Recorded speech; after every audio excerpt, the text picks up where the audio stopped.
Assalamualaikum warahmatullahi wabarakatuh. Innal hamdalillah nahmaduhu wa nasta'inu wa na'udzubillahi min syururi anfusina. May yahdihillahu fala mudhillalah wa may yudlil fala hadiyalah.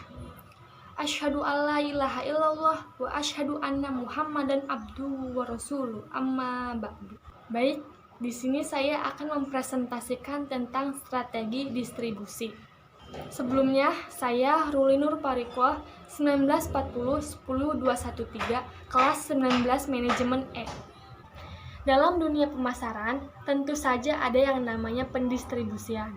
Untuk mendirikan sebuah usaha berkembang, tentu saja harus ada distribusi yang tepat dengan para agen pemasaran di pasar luas.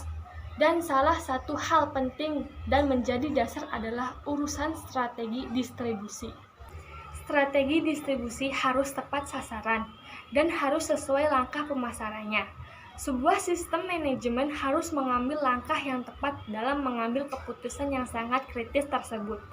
Dalam pemilihan strategi yang tepat tentunya harus sesuai dengan pemilihan agen serta teknik pemasaran yang tepat guna.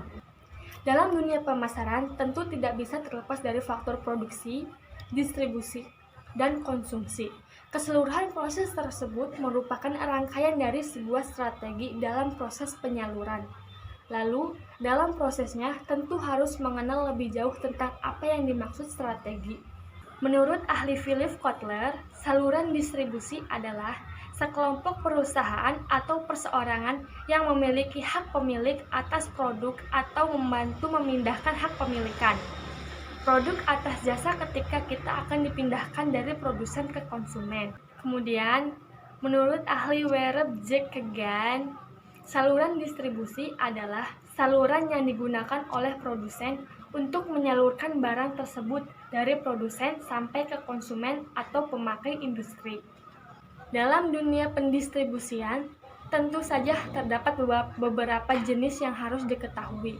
Jenis-jenis tersebut memang sebuah jenis yang harus diketahui oleh perusahaan, baik produsen maupun konsumen. Tentu saja, yang namanya sebuah strategi bertujuan untuk mendapatkan keuntungan dengan hasil yang maksimal. Ada beberapa jenis-jenis saluran distribusi. Menurut William J. Shenton, saluran distribusi dibedakan menjadi 3, yaitu yang pertama, saluran distribusi untuk barang konsumsi, yaitu penjualan barang konsumsi yang ditunjukkan untuk pasar konsumen, di mana umumnya dijual melalui perantara. Hal ini bertujuan untuk menekan biaya pencapaian pasar yang luas. Membayar tidak mungkin dicapai produsen satu persatu, meliputi 1. Produsen ke konsumen, 2. Produsen ke pengecer, lalu ke konsumen. 3. Produsen ke pedagang besar, ke pengantar, lalu ke konsumen. 4.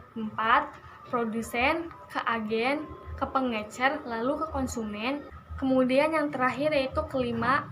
Produsen ke agen, terus ke pedagang besar. Kemudian yang kedua yaitu saluran distribusi untuk barang industri, yaitu karena karakteristik yang ada pada barang industri berbeda dengan barang konsumsi, maka saluran distribusi yang dipakai juga agak berbeda.